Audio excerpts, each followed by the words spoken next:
Dalam hal peningkatan ekonomi nih Pak, untuk Ya, individu masyarakat di Kabupaten Gayo jenis usaha apa nih yang kira-kira akan meningkatkan cuan di masyarakat Gayo yang pada akhirnya mengeluarkan kita dari ejekan kemiskinan gitu Pak? ya, Gayo Luas itu daerah yang sangat berpotensi, terutama dari sektor pertaniannya. Ya, jadi kalau dari hasil penghitungan tabel input output tadi, bahwa sebenarnya untuk tanaman semusim itu sangat membantu, karena itu adalah bahan baku kualitas ekspor gitu ya, dan kemudian itu nilai tambahnya cukup besar.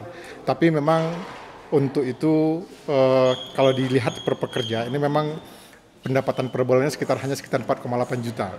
Tetapi itu bisa tambahkan lagi dengan apa? Dengan tahu potensi pasar ya. Jadi memang potensi pasarnya harus ada kerjasama, pemerintah bisa membantu, terutama potensi pasarnya, kemudian pengembangan industrinya, terutama industri lanjutan dari tanaman semusim. Nah, itu yang paling paling kelihatan nilai tambahnya tinggi di Gayo Luas. Kemudian selanjutnya untuk sektor-sektor pertanian lainnya memang tidak sebagus itu ya. Tetapi dari sisi penampung tenaga kerja memang terbesar tadi memang tanaman semusim di Gayo Luas. Yang kedua, bagaimana rumah tangga di Gayo Luas itu bisa memahami konsumsi asli rumah tangga tersebut apa sebenarnya. Dia kebutuhannya apa? Jadi kebutuhannya kan ada makanan, ada minuman, dan non makanan minuman. Terutama untuk makanan ini kita butuh apa? Sebenarnya kita kan butuh ayam, butuh ikan, butuh lainnya. Jadi kadang-kadang banyak sekali itu yang bisa kita optimalkan kondisi kita di rumah tangga, misalnya nurip ikuri di sini roa tulu atau saus 10, kemudian menanam hortikultura itu sangat mengurangi kos dalam hidup sehari-hari. Nah, jadi kualitas hidup itu bisa mengurangi stunting, bisa meningkatkan kemiskinan. Jadi apalagi di Gayo Luas itu pekarangan sangat luas sekali, dan kadang-kadang muku ke kiri atau ada kemauan untuk itu sangat sulit. Berarti Itu untuk contoh jenis usahanya apa ya? Contoh pertama jenis usaha tadi memang usaha itu tanaman semusim ya pertama, kemudian seperti yang sudah berkembang di Gayo Luas, kemudian tanaman-tanaman yang mungkin kopi juga sangat bagus, dan yang lainnya juga sangat bagus dari sisi komoditi ya. Yang penting komoditas tersebut harganya stabil dan bisa dibantu oleh pemerintah. Kalau dari sisi produk ya. Kemudian yang paling potensi lagi sebenarnya adalah usaha makanan minuman.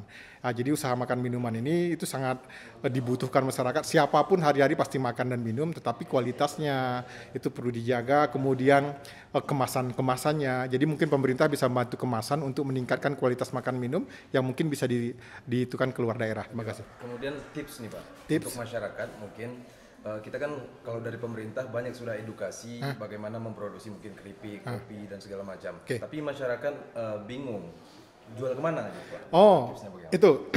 itu value chain. Kalau di dalam ekonomi itu namanya value chain. Jadi nilai tambah dari produksi tersebut itu bisa dijualkan ke pasar. Tapi potensi pasar ini memang apalagi kalau kopi sudah jelas pasarnya ya. Jadi kopi itu sudah jelas pasarnya, mungkin produktivitasnya yang kita. Jadi istilahnya kalau input output. Jadi kalau kita outputnya sudah jelas seperti kopi, maka inputnya yang kita perbaiki, produktivitasnya. Jadi produktivitasnya yang tingkatkan. Atau yang kedua, kalau produktivitas sudah tinggi, mungkin dari sisi harga, peluang pasar dan sebagainya. Jadi kerjasama dengan terutama kopi yang jelas pasarnya sudah jelas, gitu tidak ada masalah. Yang pertama, jadi produktivitasnya yang kita tingkatkan. Tetapi untuk produk-produk lain seperti yang tanaman semusim tadi, itu memang sangat berisiko ya dengan produksi pasar dunia, dan inflasi juga berpengaruh juga dengan nilai tukar dolar ya. Ini bisa cepat tumbuh harganya, bisa ini, jadi potensi pasar itu yang perlu kita ini kan. Kemudian satu lagi, perlu regulasi dari pemerintah daerah untuk mengamankan semua itu. Contohnya getah ya. Getah itu kan harganya stabil di daerah sini, ada regulasi yang membuat supaya masyarakat itu produktif dan bisa akses harga yang ini ya. Dan satu lagi saya dengar dari pasar ya. Jadi ternyata di pasar itu akan bergerak kalau petani, pekebun itu berproduksi dan dengan harga bagus. Sehingga bukan gaji PNS yang membuat pasar itu bergerak ternyata di Galuh, tapi pergerakan dari produksi yang ekspor dan produksi-produksi pertanian yang bisa membuat nilai tambah yang bagus. Itu kira-kira. Terima kasih. Pak, mungkin bisa disampaikan ke kita semua Pak, regulasi yang bisa mendukung perekonomian masyarakat. Baik, terima kasih. Sebenarnya pemerintah daerah sudah banyak mengeluarkan regulasi-regulasi dalam rangka meningkatkan kesejahteraan masyarakat. Maka langkah-langkah di samping regulasi yang sudah diterbitkan oleh pemerintah daerah, juga kami memanggil para ahli dari luar daerah sebagai penambah wawasan bagi teman-teman untuk bagaimana merencanakan pembangunan gaya luas itu supaya dengan uang yang terbatas memiliki dampak yang besar. Nah, tentu harus memiliki kerangka keilmuan, kerangka teori, baru nanti kita terapkan dalam bentuk program kegiatan untuk implementasinya. Nah, tentu meskipun saat ini kita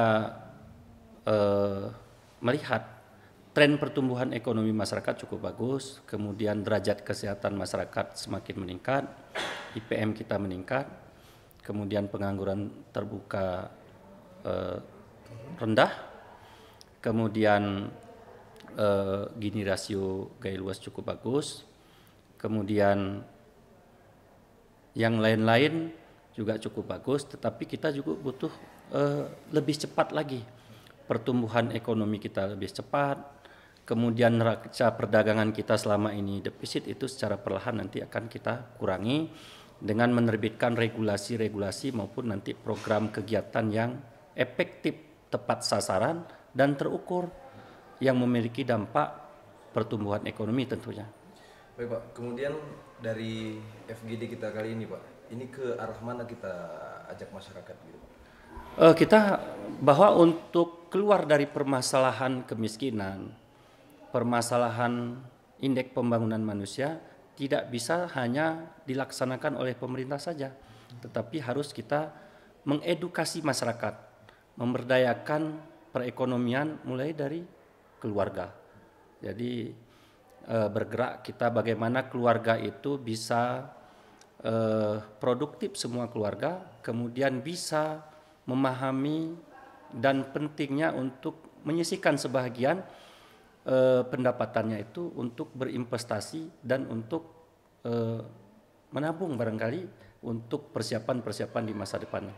Oke Pak, mungkin ada hal yang ingin disampaikan untuk masyarakat. Untuk masyarakat, baik Bapak Ibu sekalian, bahwa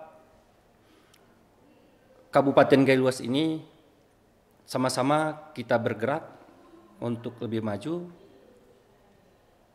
Dengan bersama-sama, mudah-mudahan Gaya Luas bisa keluar dari kemiskinan, bisa keluar dari stunting, bisa keluar dari permasalahan-permasalahan ketertinggalan. Ayo kita sama-sama bergerak supaya bisa keluar dari permasalahan tersebut. Mungkin itu.